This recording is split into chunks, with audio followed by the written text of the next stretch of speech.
انسان کی زندگی میں جو چیزیں اسے بہت زیادہ نقصان دیتی ہیں اور بہت پیچھے چھوڑ دیتی ہیں، دنیاوی معاملات سے لے کر روحانی، اخلاقی، قلبی اور قرب الہی کے معاملات تک کو جو چیزیں نقصان پہنچاتی ہیں، ان میں ایک بڑی چیز غفلت ہے۔ ایک لفظ ہوتا ہے جو ہمیں اکثر سننے کو ملتا ہے کہ آپ کی توجہ نہیں ہے۔ یہ ڈھیر سارے لوگوں کا مطالبہ ہوتا ہے، اہل خانہ بھی مطالبہ کرتے ہیں، کئی موقع پر والدین بھی مطالبہ کرتے ہیں، غرباء بھی مطالبہ کرتے ہیں کہ امیروں کی ہماری طرف توجہ نہیں ہے۔ اور یہ بڑی لازمی سی بات ہے کہ کسی چیز پر جب توجہ رہتی ہے تو وہ چیز بہتر ہو جاتی ہے، اور جب عدم توجہی کا لوگ مظاہرہ کرتے ہیں تو وہ معاملہ خراب ہو جاتا ہے۔ یہ جو عدم توجہ ہے اسی کو غفلت کہتے ہیں، اور جب انسان کے مزاج پر غفلت طاری ہوتی ہے اور غفلت اس پر پوری طرح غلبہ کر لیتی ہے تو پھر اس کی زرخیز زمین کو وہ بنجر کرتی ہے۔ غفلت انسانی دل کے لیے بڑی نقصان دہ چیز ہے اور انتہائی تکلیف اور ضرر کا باعث ہے۔ دلوں پر جو قحط نازل ہوتا ہے، قحط، ویران ہو جاتے ہیں دل، اور جو دلوں پر خشکی نازل ہوتی ہے کہ طبیعتیں خشک ہو جاتی ہیں، یہ غفلت کی وجہ سے ہوتی ہے۔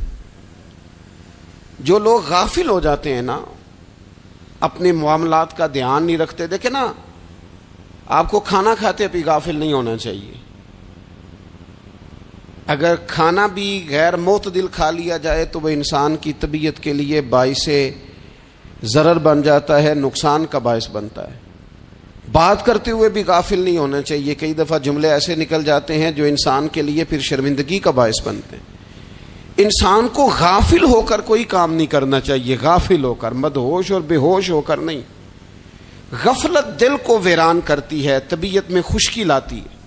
غافل کبھی نہ بنے۔ قرآن مجید فرقان حمید نے ارشاد فرمایا کہ اقترب للناس حسابہم، فرمایا لوگوں کے حساب کا وقت قریب آ گیا، وہم فی غفلۃ معرضون، اور وہ ابھی بھی غفلت میں منہ پھیرے ہوئے ہیں۔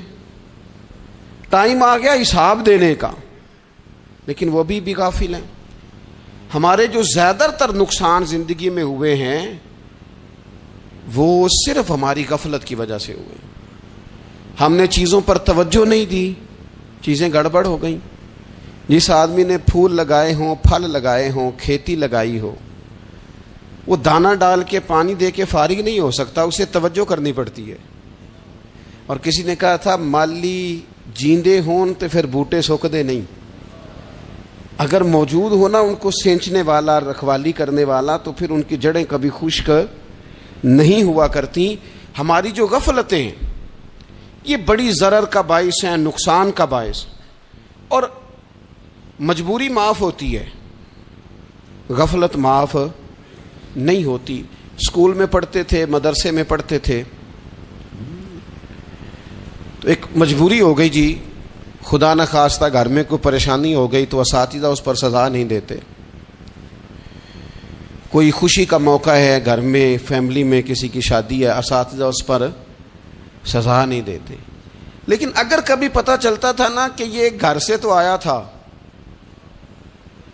لیکن مدرسے نہیں آیا، یہ اسکول نہیں آیا، رستے میں غافل ہو گیا، تو یہ بات خوفناک تھی۔ یہ قابل سزا جرم تھا کہ تو غافل ہو گیا اپنی پڑھائی سے، تو گھر سے آیا اور یہاں نہیں آیا۔ غفلت قابل سزا ہوتی ہے، مجبوری کی معافی ہوتی ہے۔ ہمارا آج کل جو مسئلہ ہے وہ غفلت کا ہے۔ ڈھیر سارے لوگ ہیں، سمجھدار بھی ہیں، سیانے بھی ہیں، معاملہ فہم بھی ہیں، باشعور بھی ہیں، تعلیم کی ڈگریاں بھی رکھتے ہیں، لیکن اگر ان کی زندگیوں کی تکلیفوں کو دیکھا جائے اور بے آباد روح کو دیکھا جائے اور سجدوں سے ان کی دوری کو دیکھا جائے تو ایک ہی بات سمجھ میں آتی ہے کہ پتہ سارا ہے لیکن لے ڈوبی ہے غفلت، توجہ نہیں کی۔ لائق بچہ بھی نالائق ترین زندگی گزارتا ہے، اس لیے کہ اس کے لائق ہونے کے ساتھ ساتھ اس کا توجہ کرنا بھی تو ضروری ہے نا۔ نرے لائق کا کیا فائدہ اگر وہ محنتی نہیں، اگر وہ توجہ ہی نہیں کرتا، اپنا سبق دھیان سے سنتا پڑھتا ہی نہیں، تو بھی جتنا مرضی لائق ہو پیچھے رہ جائے گا۔ اور کئی نالائق ہوتے ہیں، رٹا لگا کے پاس ہوتے ہیں، پر چلو رٹا تو لگاتے ہیں نا، محنت تو کرتے ہیں نا، جدوجہد تو کرتے ہیں۔ کئی نالائق جدوجہد کے باعث آگے گزر جاتے ہیں، اور کوئی اسی چکر میں رہ جاتے ہیں، میں بڑا لائق ہوں، کل پڑھ لوں گا، پرسوں پڑھ لوں گا، ہفتہ تیاری کر کے پاس ہو جاؤں گا۔ اپنی زندگی سے غفلت کا پردہ اٹھائیں، اور غفلت اس کے لیے فیصلہ کرنے کی ضرورت ہوتی ہے، پلاننگ کرنے کی نہیں، فیصلہ کرنے کی ضرورت ہوتی ہے کہ میں نے اب غفلت کرنی۔ ہم نہ جب بھی کوئی پروگرام بناتے ہیں تو منصوبہ بندی شروع کر دیں، منصوبہ بندی نہ کریں، فیصلہ کریں، کہیں کہ میں نے غافل نہیں ہونا۔ غفلت غرق دنیا کا نام ہے، اپنے آپ کو غفلت سے بچائیں۔ آپ دیکھیں حضرت کعب بن مالک رضی اللہ تعالیٰ عنہ فرماتے ہیں، بخاری میں موجود ہے، فرماتے ہیں کہ جنگ میں پیچھے رہ گیا تھا، میرا خیال تھا کل چلا جاؤں گا، گھوڑے اور سواریاں میرے پاس تیز ہیں، مضبوط ہیں، پرسوں چلا جاؤں گا، تیزی سے بھاگ کے میں پہنچ جاؤں گا، میں قافلے کے ساتھ شامل ہو جاؤں گا، لیکن بس تھوڑی سستی ہو گئی، ذرا غفلت ہو گئی۔ آپ فرماتے ہیں جب سب لوگ چلے گئے حضور علیہ السلام کے ساتھ جہاد میں اور میں پیچھے رہ گیا، تو پھر جب چند دن گزر گئے اور محبوب کے واپس آنے کا ٹائم ہو گیا، تو اب میں غور کرتا سمجھتا تو مجھے مدینے میں یہاں بزدل لوگ نظر آتے، اور کون نظر آتے؟ جو منافق تھے، وہ منافق بزدل دکھائی دیتے، یا مجھے عورتیں اور بچے دکھائی دیتے۔ میں پریشان ہوا، حضور واپس آ گئے۔ جنہوں نے بہانے کیے تھے نا منافقین نے، یہ مجبوری تھی اس لیے نہیں جہاد پہ گئے، یہ جنہوں نے بہانے کیے تھے انہیں مل گئی معافی، اور میں نے سچ بولا، میں نے کہا یا رسول اللہ میں غافل ہو گیا تھا۔ اب کہتے ہیں میں نے جب کہا نا حضور سستی ہو گئی تھی، ذرا غفلت ہو گئی، تو بندہ محبوب سے ہی غافل ہو جائے، بندہ وہیں سے غافل ہو جائے۔ جو دم غافل سو دم کافر، سانو مرشد اے ہو پڑھایا۔ جب کہا نا حضور وہ غلطی ہو گئی، کوئی مجبوری نہیں تھی، تو فرماتے ہیں باقیوں کو معافی مل گئی، میرے ساتھ حضور ناراض ہو گئے۔ ایک دن نہیں، 2 دن نہیں، 50 دن حضور ناراض رہے۔ مدینے کی گلیوں نے مجھے پہچاننا چھوڑ دیا، در و دیوار سے مجھے یوں لگتا تھا کہ میں پردیسی ہوں۔ فرماتے ہیں میں مسجد میں آتا تھا، میں جب محبوب کو دیکھتا تو حضور رخ انور پھیر لیتے، اور مجھے پتا تھا جب میرا چہرہ ادھر ادھر ہوتا تو پھر کریم رحمت کی نظر فرماتے۔ فرماتے ہیں 50 دن مسلسل، پھر مجھے حکم ہوا کہ بیوی بھی بھیج دو، میکے بچے بھی بھیج دو، ننھال یعنی تنہا رہ جاؤ۔ فرماتے ہیں وہ میں نے قید تنہائی کاٹی، لیکن شکر اللہ کا یہ ہے کہ میں سچا تھا، بس ذرا بھول گیا تھا، بس ذرا غفلت ہو گئی تھی۔ تو فرماتے ہیں پھر اللہ تبارک و تعالی نے میرے اوپر فضل یہ فرمایا کہ میری توبہ کا اعلان رب نے قرآن مجید میں فرمایا۔ تو غافل نہ بنے کبھی بھی۔ ہمارا نا مسئلہ یہ ہے، اور آپ نے ناراض نہیں ہونا، ڈھیر سارے لوگ غافل ہو جاتے ہیں، مالدار بھی غافل ہیں، صاحبان علم بھی الا ماشاء اللہ بہت ساری جگہوں پہ غافل ہیں۔ جن لوگوں کو 4 لوگ جاننے لگ جاتے ہیں، کوئی مقام حاصل ہو جاتا ہے، وہ بھی بہت ساری جگہوں سے غافل ہو جاتے ہیں الا ماشاء اللہ۔ غفلت بڑی تکلیف والا منظر ہے۔ جو لوگ سمجھتے ہیں نا میں اب گڈ بک میں آ گیا ہوں، اب میں اچھا ہو گیا ہوں، اب میرے لیے خیر کہا جاتا ہے، مجھے اچھائی شاید یہ مستقل میرے ساتھ رہے گی، تعریف ہی ہوگی ہمیشہ، وہ بھی غافل ہو جاتے ہیں۔ اور یہ غفلت ٹھیک نہیں ہوتی۔ وجہ دیکھنی چاہیے کس وجہ سے انسان کو وقار مل رہا ہے، عزت مل رہی۔ اپنی زندگی سے غفلت کو اتار پھینکیں۔ تھوڑی دیر کی تو غفلت ہوتی ہے، لمبی تو نہیں۔ 2 منٹ کے لیے صرف اس نے ڈرائیونگ کرتے ہوئے چہرہ موبائل کی طرف کیا تھا، 2 ہی تو منٹ لگے تھے۔ لمحوں نے خطا کی تھی، صدیوں نے سزا پائی۔ لمحوں نے خطا کی تھی، صدیوں نے سزا پائی۔ ایک لمحے کے لیے غافل ہوئے تھے اور صدیاں، نسلیں روتی رہ گئیں پیچھے۔ بچے تڑپتے رہ گئے، اہل خانہ پریشان رہ گئے، ماں باپ ساری زندگی روتے رہے، لیکن یہ 2 منٹ کے لیے یہ غفلت جو ہے یہ بڑی تکلیف والا معاملہ. اپنی زندگی سے غفلت کو اتارنا ہے، غافل نہیں بننا، ہر وقت توجہ اور ساری باتوں پہ توجہ. بعض اوقات لوگ ایک طرف توجہ کر کے ایک طرف سے غافل ہو جاتے ہیں. نہ، توجہ ہمہ پہلو رکھنی ہے. ہمارے ذمے جتنے بھی حقوق ہیں ان سب پر توجہ، ہر چیز کا خیال. ایسا نہ ہو کہ عبادت کرتے رہ جائیں اور حقوق العباد ہم سے چھوٹ جائیں، اور حقوق العباد اتنے زیادہ ادا کریں. ایک صاحب مجھے کہنے لگے ایک دفعہ بڑے وثوق کے ساتھ کہنے لگے جی معاذ اللہ سما نہیں جی ٹائم ملتا پھر نماز دا کی کریے، روزی کمانا بھی تو عبادت ہے نا. تو میں نے کہا آپ نے عبادت کرنا ایک حصہ قبول کیا ہے، آپ نے کل عبادت نہیں قبول کی. عبادت کل ہے، ہمہ پہلو. ایک حصہ آپ قبول کر کے نکل گئے اور باقی آپ نے چھوڑ دی. تو کسی ایک طرف سے بھی غافل نہیں ہونا. جتنی ذمہ داریاں ہیں، جتنی ڈیوٹیاں ہیں، ان سب کا خیال. اور جو بڑا آدمی ہوتا ہے، بڑا گھر میں بڑا ہو، قبیلے میں بڑا ہو، علاقے میں بڑا ہو، ادارے میں بڑا ہو، کلاس میں بڑا ہو، جو بڑا ہے اس کی تو ساری آنکھیں کھلی ہوئی ہونی چاہیے. ایک ایک پر اس کی نظر ہونی چاہیے کہ میری کہاں ضرورت ہے، کہاں مجھے اشک شوئی کرنی ہے، کس کے ساتھ میں نے کس طرح محبت کا رویہ رکھنا ہے. غافل نہ بنے. اچھا جی اب کیسے پتہ چلے گا کہ ہم غافل ہیں؟ یہ کیسے پتہ چلے گا؟ آپ کسی بندے سے بھی پوچھ لیں حالات کیا ہیں تو کہتا ہے اللہ کا شکر ہے کبھی کسی کا دل نہیں دکھایا، اللہ کا شکر ہے جی زمانہ ہو گیا 5 نمازیں پڑھتا ہوں، اللہ کا شکر ہے جی. کیسے پتہ چلے گا غافل ہیں؟ پہلی علامت ہمارے علماء اور صوفیاء نے غافل بندے کی لکھی ہے. اس آئینے میں میں نے اور آپ نے اپنا آپ دیکھنا ہے. غافل بندے کی پہلی علامت یہ ہوتی ہے کہ وہ دنیاوی کاموں میں چست ہوتا ہے اور اللہ اور اس کے رسول کی فرما برداری میں سست ہوتا ہے. یعنی نماز کے وقت تو اسے نیند ستاتی ہے، پریشانی ہوتی ہے، لیکن اگر کسی جگہ مال مل رہا ہو، پیسے مل رہے ہوں، وہاں جانا ہو تو پھر اسے کوئی چیز بھی تنگ نہیں کر. دنیاوی کاموں میں چست ہوگا، یعنی ٹی وی کے آگے، موبائل کے آگے وہ گھنٹوں بیٹھا ہوا ہے. اور اگر اسے 25 منٹ قرآن پاک سننا پڑ جائے، اگر اسے 20 منٹ دینی محفل میں بیٹھنا پڑ جائے، اگر اسے کہا جائے کہ تو 20 رکعت نماز نفل ادا کر، دنیاوی کاموں میں چست ہے، دینی کاموں میں، یہ غفلت کی پہلی علامت. پھر ذاتی معاملات پہ پیسہ خرچ کرنا ہو تو ڈھیر سارا ہے، کسی غریب کی مدد کرنی ہو تو. وہ ہمارے ایک دوست ہیں، وہ اکثر کہا کرتے ہیں، وہ کہتے ہیں آج کل کسی سے کہنا فلائی کام میں، دینی کام میں، کسی کی مدد میں کچھ 4 پیسے خرچ کرنے ہیں تو لوگ کہتے ہیں ہاتھ تنگ ہے. ہاں کوئی سستا پلاٹ ملتا ہو نا، اور اگر یہ سمجھ آ جائے کہ وہ مجبور ہے بیچارہ بیچنے والا، تو پھر کہتے ہیں میں 2-3 دوستوں کو پھاڑ لے سن. ذاتی کاموں میں جب بندہ چست ہو اور دینی کاموں میں سست ہو تو مطلب یہ ہے کہ بندہ غافل ہے. پہلی علامت غفلت کی. اور غفلت کی دوسری نشانی یہ ہے کہ انسان گناہ کے کاموں کو معمولی سمجھنے لگ جاتا ہے. یہ غافل بندے کی نشانی ہے.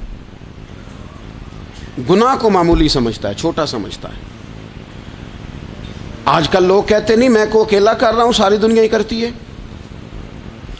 اور جناب کیا ہو گیا اگر یہ غلطی ہو گئی تو بندے سے ہو ہی جاتا ہے.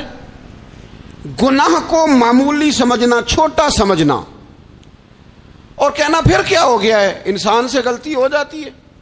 آپ دیکھ لیں کہ سینکڑوں بیسیوں گناہوں کا بوجھ ہمارے سروں پہ ہوتا ہے، لیکن کوئی ہمارا دبدبہ ہے، کوئی ہماری گفتگو ہے، کوئی ہمارے جملوں میں خود پسندی ہے، کوئی ریاکاری ہے، کوئی تصنع ہے. یہ غافل بندے کی علامت ہے. نبی اکرم صلی اللہ تعالی علیہ وآلہ وسلم نے فرمایا مومن اپنے گناہوں کو پہاڑ کی طرح سمجھتا ہے. یہ بخاری میں حدیث ہے. مومن پہاڑ کی طرح جانتا ہے اور وہ ڈرتا ہے کہ کہیں وہ پہاڑ اس کے اوپر گر نہ جائے، یعنی کہیں مجھے میرے گناہ کی سزا نہ مل جائے. چھوٹے گناہ کو بھی پہاڑ جانتا ہے، یار مجھ سے غلطی ہو گئی، مجھے ٹھیک کر لینی چاہیے، مجھے معافی لے لینی چاہیے، مجھے توبہ کر لینی چاہیے. مومن اپنے اوپر گناہ کو پہاڑ کی جانب سمجھتا ہے. اور حضور علیہ الصلوۃ والسلام فرماتے ہیں کہ یہ جو فاسق اور فاجر ہوتا ہے نا، اللہ کا نافرمان، یہ گناہ کو مکھی کی طرح سمجھتا ہے. یہ سمجھتا ہے میں نے اشارہ کرنا ہے مکھی نے اڑ جانا ہے. مومن کی علامت یہ ہے کہ وہ پہاڑ جانتا ہے اگر غلطی ہو جائے تو پہاڑ. امام اعظم ابو حنیفہ رحمۃ اللہ علیہ گزر رہے تھے تو بارش ہو گئی تھی اور کوفہ میں کیچڑ تھا, تو آپ نے جو جوتے پہنے ہوئے تھے ان جوتوں سے چلتے ہوئے نا آپ کے پاؤں سے کچھ مٹی اڑی, تو سامنے ایک یہودی تھا, اب اس زمانے میں دیواریں کچی ہوتی تھیں, اس کے دیوار پر جا کے وہ مٹی جو تھی وہ لگ گئی. اب امام صاحب بڑے پریشان ہوئے کہ میں نے اس کی دیوار کو آلودہ کر دیا. یہاں تو لوگ اپنی اینٹیں رکھتے رکھتے کئیوں کی دیواریں توڑ ہی دیتے ہیں, اور پھر وہ اس پر ماننے کو بھی تیار نہیں ہوتے, تسلیم کرنے کو بھی تیار نہیں ہوتے. وہ کہتے ہیں پھر کیا ہو گیا, اب ہمارا یہاں گھر ہے تو ہم نے ٹرالی منگوانی نہیں تھی, ہمارا حق بنتا تھا. امام صاحب کے پیروں سے ذرا کیچڑ اڑا, یہودی کی دیوار پہ لگا, اس کی کچی دیوار تھی. امام صاحب پریشان ہو گئے, سوچنے لگے کہ اگر میں دیوار سے یہ کیچڑ اتارتا نہیں تو یہ بھی زیادتی ہے, میں نے اس کی دیوار کو گدلا کر دیا, اور اگر میں اتارتا ہوں تو کچھ مٹی اس کی دیوار کی بھی اتر جائے گی, کچی دیوار ہے, یہ بھی زیادتی ہے. مومن گناہ کو پہاڑ کی طرح سمجھتا ہے کہ کہیں گر نہ جائے, اس کی بھی کہیں سزا نہ مل جائے. امام صاحب نے اس کے دروازے پہ دستک دی, وہ باہر آیا تو اتفاق سے وہ آپ کا مقروض بھی تھا, اس نے پیسے دینے تھے. باہر نکلتے ہی کہنے لگا اوہو آپ تو قرض لینے آ گئے, میرے پاس تو ابھی گنجائش نہیں ادا کرنے کی. تو امام صاحب کہنے لگے تو قرض چھوڑ, وہ میں نے معاف کیا, میرے سے غلطی ہو گئی ہے. میں آ رہا تھا, لکڑی کے جوتے اس زمانے میں کھڑاؤں لوگوں نے پہنے ہوتے تھے, کہا وہ میرے پیروں سے ذرا کیچڑ اڑا ہے, تیری دیوار پہ لگ گیا ہے. اب میں بڑی دیر سے کھڑا سوچ رہا ہوں کہ اگر میں تیری دیوار صاف نہ کروں تو میں نے یہ میلی کر دی, گدلی کر دی, یہ بھی بات درست نہیں ہے, زیادتی. اور اگر میں اسے صاف کرتا ہوں کچی دیوار سے کچھ مٹی اتر جائے گی تو یہ بھی زیادتی ہے. اب تو بتا میں کیا کروں. تو بے موسمہ پھل تھا نا یہ, تو بے موسمہ پھل دیکھ کے بندہ حیران ہو جاتا ہے. جو باتیں روٹین میں نہ ہو رہی ہوں وہ ذرا انوکھی لگتی ہیں, بندہ حیران ہو گیا. غور سے امام صاحب کا چہرہ دیکھنے لگا, غور سے چہرہ دیکھنے لگا. اور پھر تھوڑی دیر سوچنے کے بعد کہنے لگا حضور پہلے میں نے دین اسلام کے بارے میں پڑھا اور سنا تھا, آج میں نے دین دیکھا ہے. پہلے میں نے سنا تھا کہ دین اسلام اس طرح کا ہے, آج میں نے دین. ہم نہ پوری دنیا کے کافروں کو دین سنانا چاہتے ہیں, دکھانا نہیں چاہتے. ہم نیک نظر آنا چاہتے ہیں, نیک بننا نہیں چاہتے. ہم نیک نظر آنا چاہتے. نتیجہ کیا نکلتا ہے کہ کچھ عرصے کے بعد پتہ چل جاتا ہے بندہ کس لیول کا نیک ہے, کیا معیار ہے اس کی نیکیوں کا. کہنے لگا حضور پہلے میں نے دین سنا تھا, آج دیکھا ہے. آپ وہ مٹی کی دیوار پر جو کیچڑ لگ گیا ہے, دیوار کو بعد میں صاف کیجئے گا, پہلے کلمہ پڑھائیں تاکہ میرے اندر کا کفر صاف ہو جائے, مجھے مسلمان کر دیں.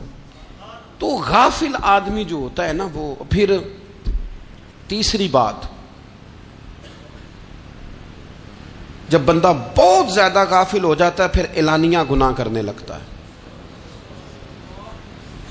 ایک گناہ پھر اس کا اظہار گناہ. ایک بندہ حدیث پاک میں آتا ہے, ایک بندہ رات کو کوئی غلطی کرتا ہے, اللہ تعالیٰ اس پہ پردہ ڈال دیتا ہے, لیکن وہ سویرے خود لوگوں کو بتاتا پھرتا ہے میں نے یہ کیا, میں نے یہ کیا.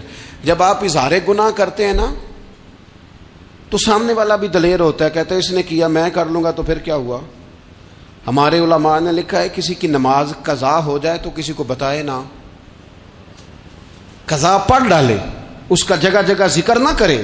جب آپ کہیں گے نا میری قضا ہو گئی تو آپ کے ساتھ رہنے والا بچہ دوست سمجھے گا یار اس کی قضا ہو گئی یا تو میری بھی ہو جائے گی تو کیا ہو. گناہ کرنا بھی گناہ ہے اور گناہ کا اظہار بھی گناہ ہے. نبی اکرم صلی اللہ تعالی علیہ وآلہ وسلم نے ارشاد فرمایا میری ساری امت کو معافی مل جائے گی سوائے ان لوگوں کے جو اعلانیہ گناہ کرتے ہیں. یہ بخاری مسلم دونوں میں حدیث موجود ہے. جو اعلانیہ گناہ, جنہوں نے خود ساری دنیا کو گواہ بنا لیا, میں نے یہ بھی جرم کیا, یہ بھی کیا, یہ بھی کیا, یہ بھی کیا, خود انہوں نے لوگوں کے. بہت بڑے غافل آدمی کی علامت ہے کہ گناہ کرے اور پھر اوپر سے اعلانیہ گناہ کرے, اتنا بڑا جرم کرے. پھر چوتھی علامت اگر ہم دیکھنا چاہیں کہ ہم غافل تو نہیں. تو غافل بندے کی چوتھی علامت یہ ہوتی ہے کہ وہ فضول کاموں میں وقت بڑا ضائع کرتا ہے. فضولیات میں ادھر بیٹھے ہیں ادھر بیٹھے ہیں, یہاں گپ شپ ہو رہی ہے, وہاں موبائل دیکھا جا رہا ہے, پھر کچھ ٹائم ملا ہے تو پھر کہیں دور دراز کسی ہوٹل پہ کھانا کھانے چلے گئے, پھر کچھ ٹائم ملا تو چلو نکلتے ہیں ذرا کوئی ہفتہ سیر کر آتے ہیں, یہاں گپ شپ ہے, فلاں کو ڈسکس کر لیتے ہیں, فلاں کے بارے میں بات کر لیتے ہیں, سیاسی تبصرے کر لیتے ہیں, یہ تھوڑی گفتگو ہو جاتی, چلے محلے داروں پہ تبصرہ شروع کرتے ہیں, کون روٹی زیادہ کھا رہا ہے اور کس کے پاس پیسے زیادہ آ گئے, چلو جا کے پتہ کرتے ہیں. حالانکہ یہ پتہ نہیں کرنا چاہیے تھا, پتہ تو اس کا کرنا چاہیے تھا جو بیچارہ کل سے بھوکا ہے. خبر تو اس کی رکھنی چاہیے تھی جس بیچارے کے گھر میں بچوں کے لیے پہننے کو کپڑے موجود نہیں ہیں. اس پر تبصرہ یہ کرتے ہیں کہ یہ محنت کیوں نہیں کرتے, اور اگر کسی پر اللہ عطا کر دے پھر حساب ضرور لگاتے ہیں کہ ذرا معلومات کرو یہ اتنی جلدی آگے کیسے نکل گئے. غافل بندے کی علامت ہے وقت کا ضائع کرنا اور فضول کاموں میں ضائع کرنا اور بلا وجہ ضائع, اور ایسے سوالات کرنا جن کی ضرورت ہی کوئی نہیں, بالکل ضرورت ہی نہیں, کوئی مطلب ہی نہیں. لیکن ہم لوگ وقت ضائع, یہ غفلت کی علامت, غفلت. اللہ والوں کی علامت کیا تھی؟ ایک بات انہوں نے زندگی میں لے لی, سیکھ لی, پھر ساری زندگی اسی پہ گزار دی. ان کا ارادہ تھا نا کشکول سیدھا کیا. کچھ لوگ ساری زندگی لیکچر قبول لے لے کے سن کے پھر بھی سمجھنے کو تیار. یہ غافل دل کی علامت ہے. اس لیے نبی پاک صلی اللہ تعالی علیہ وسلم نے فرمایا دو نعمتیں ایسی ہیں جن میں اکثر لوگ غفلت میں ہیں, ایک صحت اور دوسری فراغت. لوگ بلا وجہ وقت ضائع کرتے ہیں. اللہ نے صحت دی ہے, کسی خیر کے کام میں لگائیں. اگر آپ کے پاس فارغ وقت ہے تو قرآن پاک کو یاد کریں, ترجمہ اور تفسیر سے پڑھیں, محبوب پاک علیہ السلام کی احادیث کو یاد کریں, اللہ والوں کی باتیں سنیں. وقت ملے تو عبادات میں لگائیں, نوافل میں لگائیں, تلاوت میں لگائیں, ذکر اذکار میں لگائیں, اور پھر اللہ مزید توفیق عطا کرے تو کسی کے بھلے میں وقت لگائیں. گلی سے کوئی کانٹا اٹھائیں, کوئی روڑا اٹھائیں, کوئی کسی کی مدد کریں. لیکن یہ غافل ہونے کی علامت ہے کہ اپنے وقت کو ضائع کرنا. اور پھر اسی طرح غفلت کی پانچویں علامت یہ ہے کہ اگر بندے کو دنیا سے پورا پیار ہو جائے, یعنی شب قدر میں بھی آ کے کہتا ہے یا اللہ کبھی پیسے دے دینا, شب برات والے دن بھی کہتا ہے کہ مالک اگر کبھی کوئی ایسا سبب لگ جائے نا, یعنی بیت اللہ شریف کے سامنے کھڑے ہو کے بھی اگر اس نے مال ہی مانگنا ہے وہاں بھی اس نے یہی سوال کرنا ہے, حب دنیا اتنی غالب آ جائے. تو یہ غافل ہونے کی علامت. دنیا ضرورت ہے, مقصد نہیں ہے. دنیا کی حاجت ہے, مقصد نہیں ہے. یہ مقصود نہیں. اور جب لوگ فقط دنیا کے مال کو, دولت کو, نبی پاک علیہ السلام نے فرمایا وہ لعنتی ہے جو درہم اور دینار کا بندہ بن گیا ہے, پیسوں کا بندہ بن گیا ہے. مل جائے تو خوش ہوتا ہے, نہ ملے تو تکلیف میں آ جاتا ہے. یہ غافل بندے کی علامت. مومن تو وہ ہوتا ہے کہ دولت رزق حلال ضرور کماتا ہے تاکہ کسی کے آگے ہاتھ نہ پھیلانا پڑے, کوشش ضرور کرتا ہے, پر دنیا کو جیب میں جگہ دیتا ہے, دل میں نہیں دیتا. اس کی جگہ جہاں ہے اسے وہاں رکھتا ہے, اسے دل میں جگہ. دل تو ایک ہے, اس میں رب رسول کو بسائیں گے یا کسی اور کو بسائیں گے. تو حب دنیا یہ غافل ہونے کی بہت بڑی علامت ہے. پھر اسی طرح جو بندہ رب کریم کو جانتا نہیں نا وہ بھی غافل ہو جاتا ہے. ایک تو جو یہ نہیں نہ جانتا کہ رب کریم سزا دے گا, وہ مجھے دیکھ رہا ہے, اسے نہ اونگ آتی ہے نہ نیند آتی ہے, جو اس کی معرفت نہیں رکھتا کہ میرا رب ہر وقت مجھے دیکھ رہا ہے, وہ بھی غافل ہو جاتا ہے. جسے پتہ ہونا کہ مجھے دیکھ رہا ہے وہ غافل نہیں ہوتا. اور جو یہ سمجھ لیتا ہے نا کہ شاید معاذ اللہ ثم, اس یقین کو پکا نہیں کرتا, وہ غافل ہو جاتا ہے. اور ایک جو یہ نہیں نہ جانتا کہ رب مہربان کتنا ہے وہ بھی غافل ہو جاتا ہے. مجھے بتائیے سب سے زیادہ تو بندہ اس کے دروازے پہ جاتا ہے نا جو سب سے زیادہ مہربانی کرنے والا ہو, اس دروازے سے بندہ اٹھتا ہی نہیں. تو جس کو یہ یقین ہو جائے نا سب سے زیادہ کرم فرمانے والی ذات اللہ رسول کی ہے, وہ کبھی رب رسول سے غافل نہیں ہوتا. وہ کبھی اللہ رسول کا دروازہ چھوڑ کے نہیں جاتا، وہ کبھی کسی اور جگہ جا کے پناہ تلاش نہیں کرتا۔ جسے پتہ چل جائے نا وہ کریم کتنا ہے، مہربان کتنا ہے۔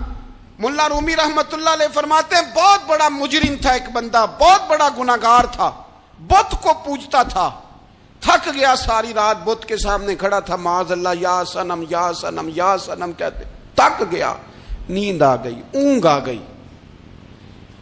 جب پوری طرح نیند آ گئی اور دماغ پہ نیند قبضہ کرنے لگی تو اس کے منہ سے نکل گیا، صنم صنم کہہ رہا تھا نا، نکل گیا یا صمد، او بے نیاز مالک۔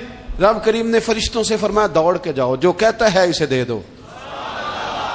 فرشتے کہنے لگے مالک وہ تو بت کو پکار رہا تھا، اس نے تو غلطی سے نام لیا ہے۔ فرمایا مجھے نہیں پتا، لیکن دیکھو نا اس نے مجھے پکارا تو ہے نا، کتنی دیر سے جھوٹے کو پکار رہا تھا، اس کا معاملہ حل نہیں ہوا، اب اگر سچے کو پکارنے پہ بھی حل نہ ہوا تو فرق کیا رہ جائے گا؟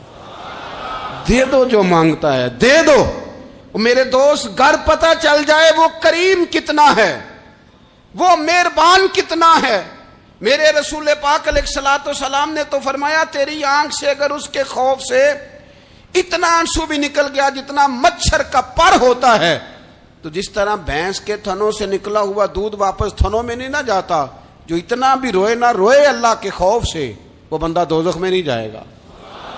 تھوڑی دیر کے لیے ڈر جائے اپنے رب سے، آئے تو صحیح۔ عدم معرفت غفلت پیدا کرتی ہے، تو آ تو صحیح، وہ تو کریم ہی بڑا ہے، وہ تو مہربان ہی بڑا ہے۔ حضرت زنیرہ رضی اللہ تعالی عنہ حضور کی صحابیہ ہیں۔ ایام جو مکے کے تھے مسلمانوں پر بڑی آزمائش کے تھے، انہیں بڑا مارا کفار نے، اتنا مارا کہ ان کی بینائی چلی گئی، نظر آنا بند ہو گیا۔ کافروں کی عورتوں نے تانا دیا کہ تو نے ہمارے بت چھوڑے ہیں نا، تو دیکھنا تیری بینائی چلی گئی۔ تو جناب زنیرہ اللہ پہ بھروسہ، توکل، معرفت الہی کا جذبہ، اٹھ کے کھڑی ہو، کہنے لگی چپ کرو، تمہارے جھوٹے بت کیا کر سکتے ہیں، میرا رب چاہے تو صبح جب میں اٹھوں تو میری آنکھیں روشن ہو، اگر کریم کرم کر دے۔ لوگ کہتے ہیں واقعی ایسا ہوا، جب وہ سویرے اٹھی تو اللہ نے ان کی روشنی واپس کر دی تھی۔ تجھے پتہ چل جانا وہ مہربان کتنا ہے۔ وہ ایک بزرگ تھے تو ان سے کسی نے کہہ دیا کہ اگر آپ کا حساب آپ کے ماں باپ کے ذمہ ہو جائے تو پھر کیسا، پوچھنے کے لیے قیامت میں اگر ماں باپ حساب لیں تو پھر کیسا۔ تو بڑے سیانے لوگ تھے جو دل والے تھے، کہنے لگے نہیں، رب کریم ہی ٹھیک ہے، اس لیے کہ وہ ماں باپ سے کہیں بڑھ کر پیار کرنے والا ہے۔ اگر یہ معرفت مل جائے وہ کریم کتنا ہے۔ اور جب بندہ پوری طرح اس کی بارگاہ میں آ کے تڑپ جاتا ہے نا، مولا میں جاؤں کدھر، تیرا دروازہ چھوڑ کے جاؤں کدھر۔ اقبال کہتے ہیں وہ ایک سجدہ جسے تو گراں سمجھتا ہے، 1000 سجدوں سے دیتا ہے آدمی کو نجات۔ تجھے جگہ جگہ جھکنا نہیں پڑے گا اگر تو صحیح معنوں میں اپنے رب کی بارگاہ میں جھک جائے۔ تو میرے عزیز کوشش کریں کہ اس کی معرفت، اس کا کرم، اس کی عطا اور اللہ تبارک و تعالیٰ کے حاضر و ناظر ہونے پر عین الیقین، حق الیقین حاصل کریں۔ اور پھر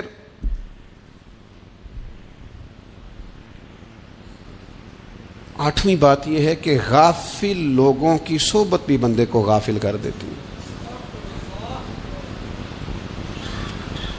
غافلوں کی صحبت میں نہ بیٹھیں، ان کی صحبت میں بیٹھیں جن کے پاس بیٹھنے سے دل میں رب رسول کی محبت پیدا ہوتی ہے۔ غافلوں سے بچیں۔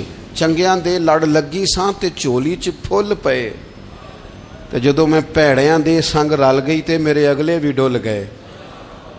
برے آدمی کی صحبت بندے کو غافل کر دیتی۔ غافلوں کی صحبت میں کبھی نہ بیٹھے، کبھی نہیں۔ غافل آدمی آپ کو غافل کر دے گا۔ میرے نبی پاک علیہ الصلوۃ والسلام نے فرمایا انسان اپنے دوست کے مذہب پر ہوتا ہے۔ یہ بہت بڑے لفظ ہیں۔ فرمایا المرء علی دین خلیلہ، انسان اپنے دوست کے مذہب پر ہوتا ہے۔ تو دیکھ تو نے دوست کس کو بنایا ہے، جو تیرے دوست کا مذہب ہوگا وہی تیرا ہو جائے گا۔ ہم نے دوست بنایا نا غوث پاک جیلانی کو، ہم نے یاری لگائی ہے نا داتا علی اجمیری سے، ہماری نسبت ہے نا معین الدین اجمیری سے، ہمارا تعلق ہے نا بہاؤالدین زکریا ملتانی سے، ہمارا رشتہ ہے نا حضرت مجدد الفسانی سے، ہم ماننے والے ہیں نا اعلیٰ حضرت بریلوی کے، ہمارا تعلق ہے کبھی جماعت علی سے کبھی مہر علی سے، ہمارا ان سے تعلق ہے تو صبح شام ہماری زبان پہ رہتا ہے بالغ العلا بکمالہ کشف الدجی بجمالہ حسنت جمیع خصالہ صلوا علیہ وآلہ۔ ان سے تعلق جڑا ہے نا تو کئی دفعہ تنہائیاں تڑپا دیتی ہیں اور تڑپ کے کہتے ہیں اج سکھ متراں دی ودھیری ہے، اج سکھ متراں دی، سکھ کہتے ہیں اڈیق کو، متر کہتے ہیں محبوب کو، اج سکھ متراں دی ودھیری ہے، اے کیوں دلڑی اداس گھنیری ہے، لوں لوں وچ شوق چنگیری ہے، اج نینا لائیاں کیوں جھڑیاں، سبحان اللہ سبحان اللہ سبحان اللہ۔ پہلے کہتے ہیں سکھ متراں دی ودھیری ہے یعنی اداس ہوں، پھر حضور کے جلووں پہ نظر کرتے ہیں، کہتے ہیں سبحان اللہ سبحان اللہ، ماں اجمل کا ماں احسن کا ماں اکمل کا، اور پھر فوراً کہنے لگے او کتھے مہر علی، او کتھے مہر علی، کتھے مہر علی تے کتھے تیری سنا، اب دیکھو مشتاق اکھیں کتھے جاڑیاں، بلغ العلا بے کمال کشف الدجی بے، اور میرے اعلی حضرت کہنے لگے سرور کہوں کہ مالک و مولا کہوں، باغ خلیل کا گلے زیبا کہوں تجھے، تیرے تو وصف عیب تناہی سے ہیں بری، حیران ہوں میرے شاہ میں کیا کیا کہوں تجھے۔ غافل آدمی کی علامت ہے برے لوگوں کی صحبت میں، خبردار ان کے پاس نہ بیٹھنا جن کے پاس بیٹھنے سے تمہارے دلوں میں اولیاء اللہ اللہ کے بندوں کی عداوت پیدا ہو، خبردار خبردار ان کے پاس نہ بیٹھنا جن کے پاس بیٹھنے سے تمہارے دلوں میں حضور کی اولاد پاک کے بارے میں شک پیدا ہو، خبردار اس شخص کے پاس نہ بیٹھنا جو امام حسین ابن علی کے بارے میں کوئی کمزور بات کرتا ہو، بچنا، خبردار اس سے بچنا جو حضور کے صحابہ کے بارے میں بات کرے، بچنا بچنا اس سے، جو سیدنا ابو بکر صدیق کے بارے میں کوئی، دیکھو کیا مقدر ہے صدیق و فاروق کے، جن کے گھر ہی رحمتوں کے خزینے میں، بھلا کیا کہا نبی پاک، حضور نے فرمایا میرے اوپر جس نے نیکی کی تھی بدلہ دے دیا ہے، یہ جو میرے ابو بکر صدیق ہے نا، ان کو میں اللہ کی بارگاہ میں لے جاؤں گا، کہوں گا مالک تو ہی بدلہ عطا فرما۔ ایک ہاتھ میں جناب صدیق کا ہاتھ پکڑا، ایک میں حضرت عمر کا ہاتھ پکڑا، اور حضور مسجد نبوی سے باہر آ رہے ہیں، دیکھنے والے کی زبان سے بے ساختہ سبحان اللہ نکل گیا، کیا شان ہے کیا مقدر ہے۔ تو حضور علیہ السلام رک گئے اور روک کے فرمایا تو حیران ہو رہا ہے نا، تو حیران ہو رہا ہے نا کہ میں نے ایک ہاتھ میں ابو بکر کو پکڑا ہے، ایک میں عمر کو پکڑا ہے، فرمایا قیامت میں جب میری قبر کھلے گی تو میں اسی طرح قبر سے نکلوں گا، اس طرح میدان محشر میں آؤں گا۔ خبردار حضور کے وفاداروں کے وفادار رہنا، ان کے وفادار رہنا، ان کے وفادار رہنا۔ بڑا عجیب دور آیا ہے، ہم نے یہ دور دیکھا ہے کہ لوگ حضور کے صحابہ کے بارے میں بھی بات کریں گے، اب نبی پاک کی اولاد پاک کے بارے کو بھی ڈسکس کیا جائے گا۔ اپنا منہ تو دیکھ، اپنی حیثیت دیکھ، اور پھر وہ بندے دیکھ جن کو اللہ نے چن کے اپنے محبوب کی غلامی کے لیے حضور کے قریب بٹھایا ہے۔ تو بچنا ایسے لوگوں سے، پرہیز کرنا، خبردار عقیدہ ستھرا رکھنا، عقیدہ ستھرا رکھنا، صاف رہنا، پاکیزہ رہنا، غافلوں کی صحبت سے بچنا۔ بڑا ڈرتے ہیں اللہ سے، دعائیں مانگتے ہیں، یا اللہ نسلوں میں بھی وہی بندے پیدا فرما جو عقیدے پکے رکھنے والے ہیں، وہ بندے پیدا فرما ہماری نسلوں میں۔ ایک وہ بندہ بھی غافل ہو جاتا ہے جو امیدیں لمبی لگا لیتا ہے، جن کے منصوبوں میں دولت بھی ہوتی ہے، گھر بھی ہوتا ہے، اولاد کا بڑا ہونا بھی ہوتا ہے، پوتے پوتیاں نواسے نواسیاں دیکھنا بھی ہوتا ہے، یہاں بھی گھر وہاں بھی گھر، یہ سیر، یہ سارا کچھ ہوتا ہے، لیکن رب کی بارگاہ میں پیش ہونا جن کے پیش نظر نہیں ہوتا۔ لمبی امیدیں۔ حضرت مولا علی شیر خدا فرمایا کرتے تھے، میں تم پر دو باتوں کا خوف کھاتا ہوں، جو ڈر آتا ہے، ایک یہ کہ تم خواہش کی پیروی کرو گے، جو نفس کی خواہش ہوگی اس کے پیچھے لگ جاؤ گے، اور ایک تم لمبی لمبی امیدیں باندھو گے، اتنے سال جینا ہے، اتنے 100 سال جینا، یہ کرنا ہے وہ کرنا ہے۔ منصوبہ بندی کریں مستقبل کے لیے، وہ بری نہیں، لیکن تیاری رکھیں، تیاری رکھیں، اس بات کا بھی خیال رکھیں کہ اللہ کی بارگاہ میں حاضر ہونا۔ یہ غفلت کی چیزیں ہیں جو بندے کو غافل کر دیتی ہیں۔ جو لوگ اللہ کا ذکر نہیں کرتے وہ بھی غافل ہو جاتے ہیں، اور جو فضول باتیں زیادہ کرتے ہیں نا، ہنستے زیادہ ہیں۔ فَلْيَضْحَكُوا قَلِيلًا وَلْيَبْكُوا كَثِيرًا، قرآن کہتا ہے زیادہ رویا کرو، کم ہنسا کرو۔ نبی پاک علیہ الصلوۃ والسلام سے پوچھا تھا حضرت عقبہ بن عامر نے کہ یا رسول اللہ نجات کس چیز میں ہے؟ تو نبی پاک علیہ الصلوۃ والسلام نے فرمایا ایک تو اپنی زبان قابو میں رکھو، دوسرا فرمایا اپنے گھر میں ٹھہرے رہو، تمہارا گھر تمہارے لیے کافی ہو، فضول نہ نکلو گھر سے، اور تیسرا فرمایا اپنی خطاؤں پہ رویا کرو۔ کثرت کلام اور فضول کلام اور بلا وجہ یہ بندے کو غافل کرتا ہے، دل کو سخت کرتا ہے۔ یہ چند چیزیں ہیں جو انسان کو غفلت میں ڈالتی ہیں۔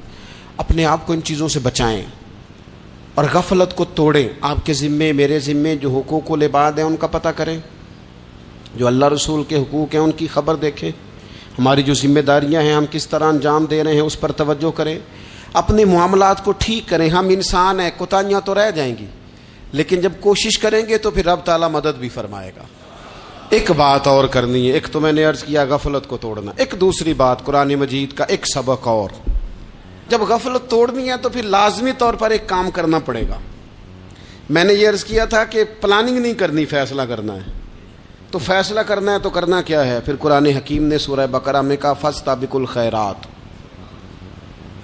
یعنی تم نیکیوں کی طرف دوڑو، جلدی جلدی نیکیاں کرو، فٹافٹ، دیر نہ کرو۔ فٹافٹ سے مراد یہ نہیں کہ نیکی جلدی جلدی کر جاؤ، یعنی ٹال مٹول نہ کرو خیر کے کام میں، کل کریں گے، پرسوں کریں گے، عمرہ کر رہے ہیں پھر نیکی ہیں، حج کر رہے ہیں پھر نیکی ہیں، بچے بیال ہوں پھر میں نیک ہوں، یہ تھوڑا سا یہ کام ٹال مٹ۔ فاستبقوا الخیرات، نیکیوں کی طرف دوڑو، جلدی کرو، بھاگو۔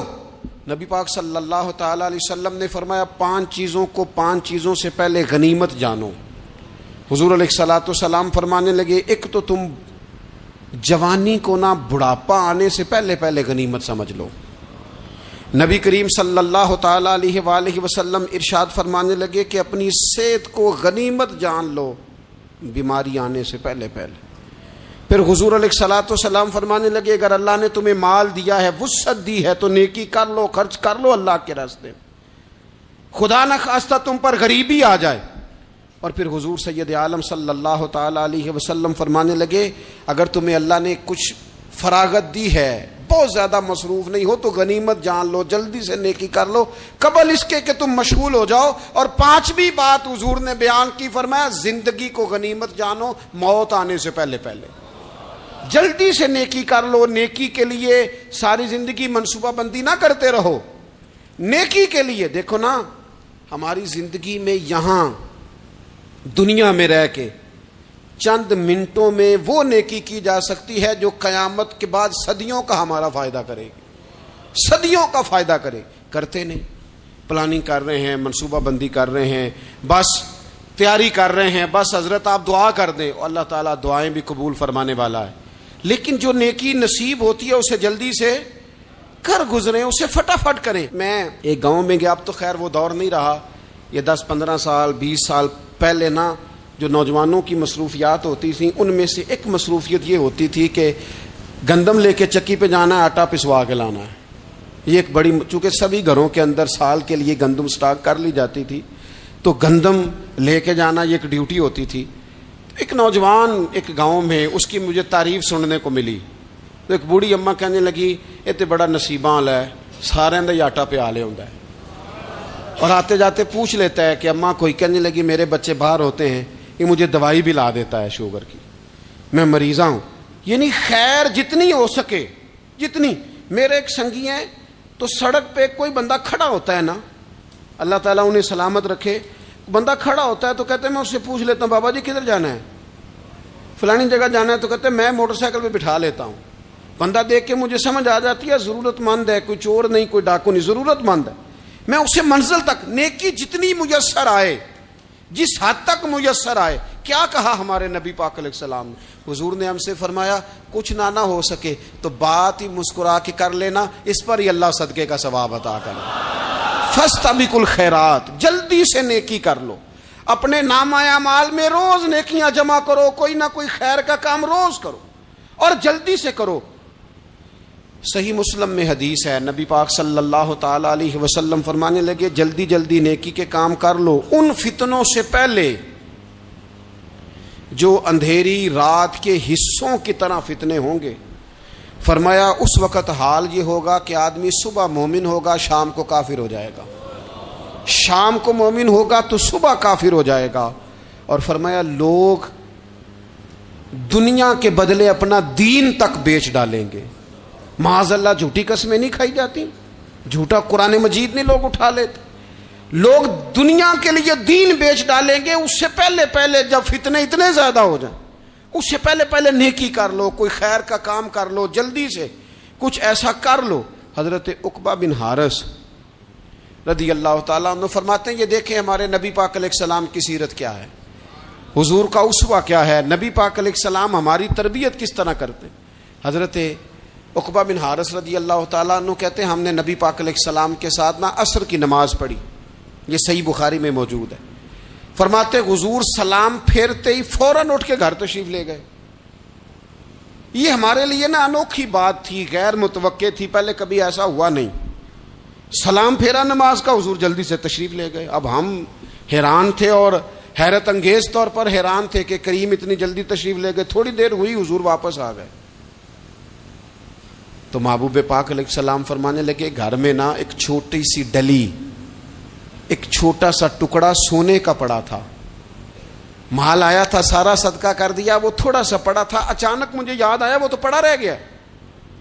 تو حضور فرمانے لگے میں نے کہا کہیں ایسا نہ ہو جائے کہ ساری رات گزر جائے اور میرے گھر میں پڑا ہی رہ جائے، میں جلدی سے جا کے اسے خیرات کر دوں. میں نے خیرات کیا پھر میں واپس آ گیا ہوں. جلدی سے نیکی، جلدی سے نیکی کر لی جائے. ہم بڑا انتظار کر رہے ہیں، بڑا لمبا ہمارا پروگرام ہے، ہمارے پاس ٹائم ہی بڑا ہے. کسی نے کان میں کہہ دیا ہے تیرے پاس بڑا وقت ہے، ابھی تو بڑی عمر پڑی ہے، ابھی تو جناب او میرے بھائی یہ لوگوں کے کہنے کی باتیں ہیں. پھر پتہ ہی نہیں چلتا حالات کس طرح کے ہو جاتے ہیں اور کیا معاملات انسان کے ساتھ درپیش ہوتے ہیں. جتنی خیر میسر آئے، جتنا بھلا میسر آئے، جتنی انسان کو توفیق ملے. میں نے بزرگوں کو دیکھا، اپنے اصحاب کو، پہلے وہ خدام سے کہتے کہ میں سونے لگا ہوں اور پابند کرتے لوگوں کو کہ فلاں وقت، بزرگوں کو میں نے دیکھا اپنے، وہ پابند کرتے لوگوں کو کہ فلاں وقت میں موجود ہوں گا آنا، خود پابند فرماتے. اور پھر جب بیدار ہوتے نا تو سب سے پہلے خدام کو بلا کے پوچھتے کوئی مہمان تو نہیں آیا؟ وہ جناب آپ نے خود ہی تو پابند فرمایا فلاں دن آنا. کہنے لگے چل یار اگر کوئی آیا تو مجھے ملا لو، میری ملاقات کرا لو. کیوں؟ اس لیے کہ دور سے آیا ہے، مجھ سے ملنے آیا ہے، کوئی خیر کی بات سیکھنے آیا. چلو میرے نامہ اعمال میں کوئی نیکی جائے گی.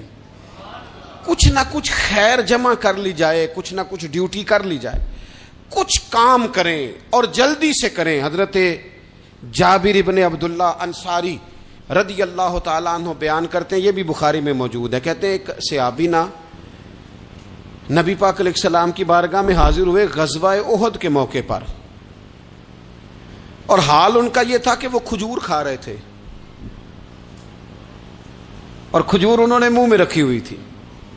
حضور کی بارگاہ میں حاضر ہوئے اور عرض کرنے لگے یا رسول اللہ صلی اللہ تعالی علیہ وسلم اگر میں شہید کر دیا جاؤں تو کہاں جاؤں گا؟ حضور فرمانے لگے جنت میں. تو کہتے ہیں انہوں نے جو کھجور منہ کے اندر تھی نا وہ انہوں نے نگلی نہیں، اندر نہیں لے گئے، اس کو باہر نکالا اور دوڑ کے آگے بڑھے اور جنگ کرنی شروع کر دی. اور لڑتے لڑتے شہید ہو گئے۔ کیا سبق دیا انہوں نے؟ سبق یہ دیا کہ نیکی کرنے میں اتنی دیر بھی نہیں کرنی جتنی کھجور کھانے میں دیر لگتی ہے۔ جلدی سے نیکی کرنی ہے، فٹافٹ نیکی کرنی، اس کے اندر ٹال مٹول نہیں کرنا۔ اسی وقت انہوں نے کھجور باہر نکال دی، دوڑ کے انہوں نے حضرت انس بن نضر رضی اللہ تعالیٰ عنہ، حضرت انس بن مالک رضی اللہ تعالیٰ عنہ کے چچا ہیں، میدان احد میں نا، احد پہاڑ کے قریب کھڑے تھے، لوگوں سے کہہ رہے تھے جلدی جلدی ادھر آؤ، وہ جنت جو انسان کو انتقال کے بعد نصیب ہوگی اور قیامت کے بعد نصیب ہوگی، فرماتے تھے مجھے تو ابھی احد پہاڑ کے اندر سے جنت کی خوشبو آ بھی رہی ہے، لہذا جلدی سے آؤ، ادھر دوڑو، جہاد کرو، آؤ کفار سے لڑیں۔ تو نیکی میں دیر نہیں کرنی، جو نیکی میسر آتی ہے، جس کو میسر، ماں باپ میسر ہیں تو خدمت کر لیں، اہل خانہ ہیں تو حسن سلوک کر لیں، اللہ نے اولاد دی ہے تو اچھی تربیت کر لیں، دوست ہیں تو خیر خواہی کر لیں، اگر آپ کو اللہ رمضان عطا کرتا ہے تو زیادہ سے زیادہ اس کی عبادت کر لیں، اگر نظر ٹھیک ہے تو تلاوت زیادہ سے زیادہ کر لیں، زبان چلتی ہے تو رج رج کے مدینے والے محبوب پہ درود و سلام پڑھ لیں، اللہ تعالیٰ کا ذکر کر لیں، جلدی سے خیر جمع کریں، اپنے وقت کو ضائع نہ کریں۔ یہ آج کا سبق ہے۔ ایک تو ہم نے فیصلہ کرنا ہے کہ بس غفلت نہیں، اب غفلت، اب انشاءاللہ اللہ اللہ کرنی ہے، اب کوئی خیر کا کام کرنا ہے۔ میرے حضرت کا ایک جملہ کبھی نہیں بھولنا، فرمایا کرتے تھے زمین کے اوپر کام، نیچے جا کے آرام۔ یہ چھوڑ دیں اتنے گھنٹے سونا ہے تو یہ کرنا ہے تو میری نیند میں دخل کوئی نہ ڈالے، پھر سوتے ہی رہ جائیں گے، سوتے ہی رہ جائیں۔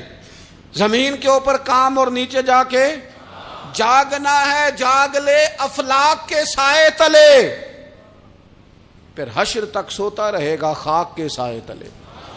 اب جاگ لے افلاک کے سائے کے نیچے، جاگ، کھول آنکھیں، ہر وقت کا سونا، ہر وقت سونا، ہر وقت جو اپنے آرام کی فکر کرنا، اس سے نکل آئیں اور اچھا کھانا اور اچھا پہننا اور بس اپنی مرضی کی زندگی من چاہی جینا، اس سے باہر آئیں، فیصلہ کریں، فیصلہ کہ اب غفلت نہیں کرنی۔ اگر اللہ نے کوئی صلاحیت دی ہے تو اسے دین کے کام پہ لگانا ہے، کوئی ڈیوٹی کرنی ہے، کوئی خدمت کرنی ہے۔ دیکھو خدمتیں ہو رہی ہیں، صدیق اکبر مال دے رہے ہیں، عثمان غنی مال دے رہے ہیں، مولا علی نے تلوار پکڑی ہے، میدان میں جا رہے ہیں، فاروق اعظم گلی گلی نگر نگر رسول اللہ کے دین کی پہرے داری کر رہے ہیں، حضرت جناب سیدنا سلمان فارسی ابو ذر غفاری حضور کی مسجد میں جھاڑو دے رہے ہیں، اور بلال حبشی وہ نبی پاک کی مسجد میں اذان پڑھتے پڑھتے رب نے اتنا عروج فرمایا کہ کعبے کی چھت پہ کھڑے ہو کے بھی اذان پڑھنی شروع، انہوں نے اذان دے دی۔ تو کوئی کام کرنا ہے، غفلت کو توڑنا ہے اور نیکی کرنی ہے، ذرا جلدی جلدی خیر کا کام کرنا ہے، نہیں ایسے نہیں، فٹافٹ۔ کیسے جی؟ فٹافٹ۔ تو فٹافٹ کام کریں خیر کا، جلدی جلدی۔ تو یہ خیر کا کام فٹافٹ، جلدی جلدی اور بڑی جلدی اور دوڑ دھوپ کے، اور جب آپ کرتے جائیں گے نا تو پھر اللہ تعالیٰ مواقع بناتا جائے گا۔ آپ سے میری اپیل ہے، بالخصوص میرے ساتھ جو وابستہ سنگیاں، جو پیار کرنے والے ہیں، دو باتیں آج آپ نے لے کے جانی ہیں گھر۔ یہی لنگر ہے، یہی آپ کے لیے دعا ہے، یہی ہمارے بزرگوں کا فیض ہے، یہی نصیحت ہے کہ آپ نے یہ دو باتیں لے کے جانی ہیں۔ غفلت توڑ دینی ہے، فیصلہ کرنا ہے کہ آج کے بعد غافل نہیں ہونا، اور دوسری یہ بات لے کے جانی ہے کہ نیکی جلدی جلدی، فٹافٹ فیصلہ، فٹافٹ نیکی، ایک کر کے پھر انشاءاللہ دوسری کر کے پھر انشاءاللہ تیسری کر کے پھر انشاءاللہ چوتھی، یہ شروع کرنی ہے، اور آپ دیکھیں گے اللہ تعالیٰ مہربانی فرمائے گا، مدد کرے گا۔